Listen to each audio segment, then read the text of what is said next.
everybody. In today's video I'm going to show you how to export your bookmarks in the popular browsers currently used. We'll start with Google Chrome.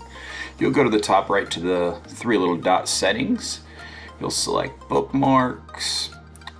Then you will go to the Bookmark Manager.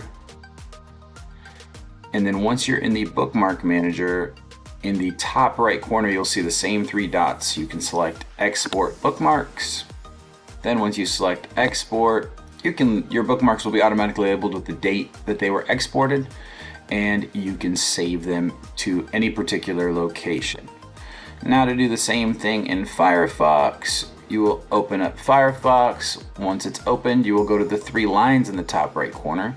You will go to Bookmarks, and then you will go to the bottom to Manage Bookmarks.